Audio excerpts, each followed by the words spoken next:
We're already a month and a half into 2024 and we're already seeing shortages.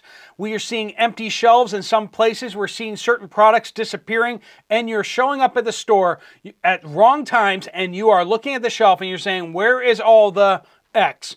And we're going to be talking about 7 particular shortages that you're going to be seeing right now, as well as they're going to be getting even worse as we go throughout the year. We're going to be talking about trends and things that you might want to stock up on now while you still have the chance. You don't want to be the person who gets to the shelf later in the year and goes, why is all this missing? And why did I not have the opportunity to stock up earlier? This is your chance. Let's cover these things. We're going to go through these things lightning fast. Let's jump into it. Welcome to the Poplar Report. I'm Steve Poplar. I'm an accountant by trade, and we track the things that are short, things that are going to be short in the near future, and we have a scary, eerily accuracy in our predictions because we watch what's happening with the supply chains. All right, so number one.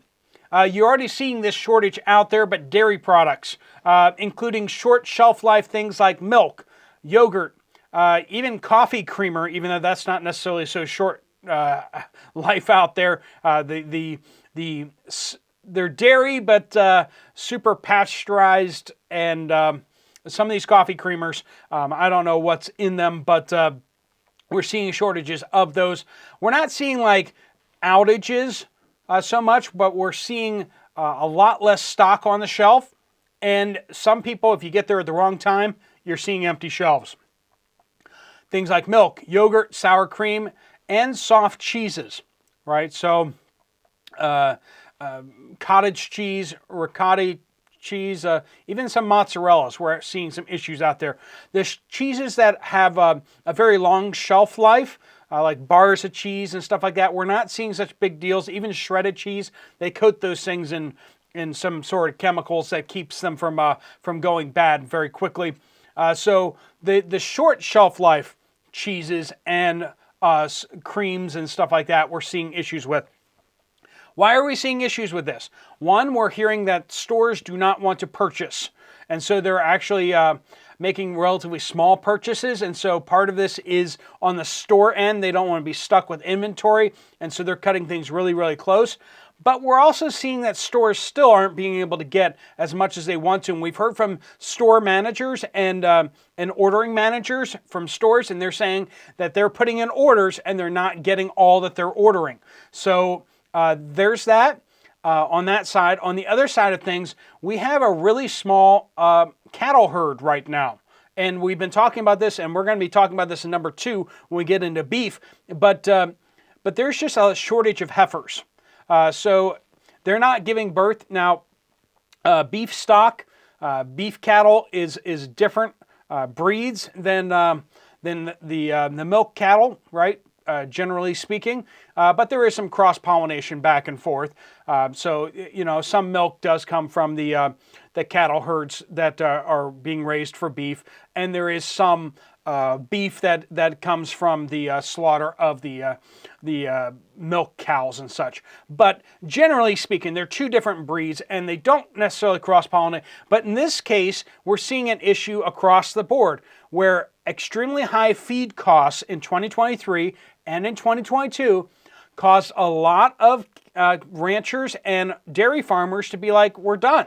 And they just packed up shop. And they either reduced their cattle herd significantly, and there's enough of them that did this all simultaneously that we're suddenly hit with a very small cattle herd. The smallest cattle herd in 50 years. And I don't know if you've noticed this, but we have more people in the United States now than we did back in 1970. And that's what we're looking at here. So feed costs up, just cattle herd down, and it doesn't look like that's going to be changing anytime soon. Expect the dairy shortages to actually get worse as time goes on. So if you can get shelf-stable stuff, ultra-pasteurized milk lasts pretty long. Canned milk lasts a very long time. So canned milk is especially good. Also canned cheeses, canned butter, all that kind of stuff can stay on your shelf for years and years and years.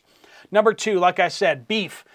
So the lowest cattle herd since 1970. That's what we're looking at here.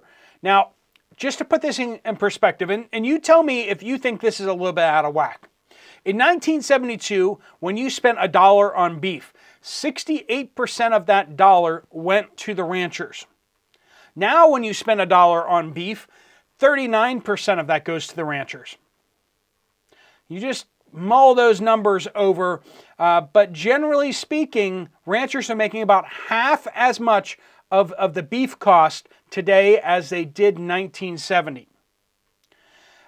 Cattle herds are down significantly, but it's not worth it. When I was out in South Dakota and I was interviewing some of the folks out there that are farmers, as one of the guys said, he said, like, with beef prices the way they are, and the amount of effort it takes to raise calves, he's like, it's just not worth it anymore. He's like, I'm getting older, and farmers, generally speaking, are getting older. And he's like, it's not worth it to go out into the snow to constantly keep an eye on the heifers to see when they are calving and to clean them up and to make sure that there aren't any complications, and just all the effort that goes on with the cattle industry. There's less and less people willing to do it today, and the people that are willing to do it are getting older and less willing to do it. So we see major issues in the beef industry, and we are going to continue to see that. 3, fresh produce.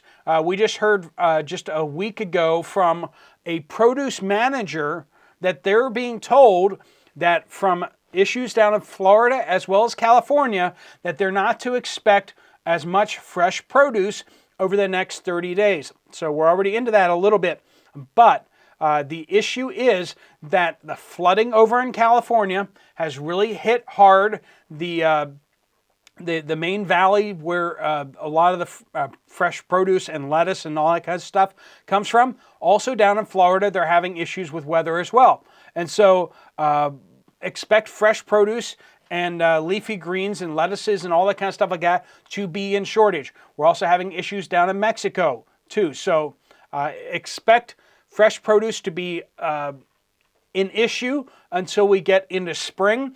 Hopefully after we hit spring and we start having more localized lettuce production as well as some increased fruit production, hopefully that does start to reverse. But anything that's fresh produce and like particularly leafy vegetables and very short duration vegetables, expect those to be in shortage for the next foreseeable future. Number 4, rice. I keep talking about this, that the fact that India, the largest producer of China's probably the largest producer there, but the largest exporter of rice is India. And they have put an export control. They are banning all cheap rice exports. So like anything that's cheaper, so like the real specialty stuff can still be exported, but cheap rice from India cannot be exported anymore. And this has been in place for almost a year now. That is a big deal. The fact that the largest country in the world by population is refusing to export rice, even though they are historically the largest exporter of rice, should tell you where the situation is. Now, with the El Nino weather pattern, whatever, we're seeing drought in India. We're seeing drought in China. Both these countries are massive rice-producing countries. Now, they both are massive rice-consuming countries as well. But we see that with this drought, reservoirs are low and their water supply is low. Expect to see lower stocks of rice and higher prices on rice as we go forward. That's not going to change anytime soon unless we start getting some big rice harvests in the near future. Number 5, wheat. I know, we're hitting all the big ones, right? Wheat products. We're having serious issues in Australia as well as India and Pakistan. These areas, like I said, are in drought. Australia is also in drought, and Australia is getting ready to plant this next season of wheat. and the ground is super, super dry, and they're not expecting rain in the next couple weeks. And so if they go into April with the ground as dry as it is right now, that's not going to be a good harvest probably. They're going to have some serious, serious issues. And Australia does not have the capacity in a lot of places for massive irrigation. And so what they get is what they get rainfall-wise. So we're going to be seeing Australia impacted pretty big on wheat. And we'll get into some of these other places too. But Argentina is also having drought issues out there. So we may be seeing wheat production down in Argentina down as well. We're going to see what United States wheat production looks like for the winter wheat as it starts to sprout. We'll see what that kind of looks like in the coming weeks and months. But right now, wheat is starting to move into the shortage mode a little bit unless we start hearing some things different out there. So anything that involves wheat, particularly whole wheat. So if you're buying it wholesale, like white wheat or hard red wheat or whatever for storage, if you're buying the kernels themselves, you're seeing a lot higher prices out there, aren't you? We're also seeing issues with flour too. Number 6, seed oils. This is a big deal because palm oil is going up in price significantly. Indonesia is having some serious production issues out there, and they are the biggest exporter of palm oil. In fact, they're kind of the almost have a monopoly on palm oil. Palm oil is used in everything. If you buy cheap chocolate, if you just went through Valentine's Day and you got a cheaper box of chocolates, it probably had palm oil in there because palm oil is used in industrial and processed foods heavily. Expect those prices to go up on that and on basically all mass-produced foods. Now, you're saying to yourself, soybean oil, palm oil, this stuff is nasty. I don't want to be eating any of that stuff. But just remember this, even if you're not eating any of this, if you're being selective in what you're purchasing and all that kind of stuff like that, your neighbor down the street or on the other side of the tracks in town is eating the palm oil, is eating the soybean oil, right? And so if they're eating that and then suddenly the prices go up on that, guess what? They're going to start infringing upon your health foods. They're going to start driving up the price on your foods because it's going to be comparably priced now. They're going to be like, if soybean oil costs the same as olive oil, I might as well buy the olive oil. And so olive oil prices are going to continue to go up. We're seeing olive oil prices already spiking because of the drought in Spain. They had an extremely bad olive harvest there this past year. Same thing with Italy. Very bad harvest in Italy. Though Italy, some of that was flooding as opposed to super dry temperatures, super dry weather. But we're seeing seed oils and just cooking oils in general going up in price significantly. Soybean shortages in Argentina due to a bad harvest. And Brazil right now, they're trying to sow seed for their soybean harvest for this coming year, but they're out of seed. The fact is that more farmers want to plant soybeans right now than they have seeds, which is going to impact production of soybeans in Brazil this coming year. So that's a bad thing right there. We're also seeing fertilizer issues, of course. So all in all, seed oils, cooking oils, all those, expect those prices to continue to go up and expect the olive oil section to get smaller and smaller and smaller, especially the olive oil selection that actually is olive oil, because a lot of the selection in the olive oil section is not pure olive oil. It is cut with seed oils and with other oils, because that's just what happens. So watch your labels very closely on that. And number 7, eggs. This is no surprise to you guys. You guys have seen egg prices going up through the roof. We got some new laws out in the west of the United States, which is causing all sorts of havoc, especially in Washington, Oregon, and California. We're seeing egg prices going past $4 a dozen, which is high even for those communist states out there. So with the rules and regulations coming into place, that's really affecting things. But we've also seen millions and millions of egg-laying hens put down. We've seen tens of millions, I'm off by a factor of 10. Tens of millions of birds, egg-laying hens, not just birds. If meat birds get put down, that's whatever. Doesn't take that long to replace them, but it does take a long time to replace laying hens. It takes at least 6 months from hatch to them actually laying eggs. And we're seeing that we're in the thick of it right now. It's not going to get better for a few more months. We have seen the cullings have stopped for the most part in January, and so far in February, we're not seeing these mass cullings in the millions like we were back in December, November, and October. That was just a mass culling out there. I don't know why they pulled back on that. I'm glad they have.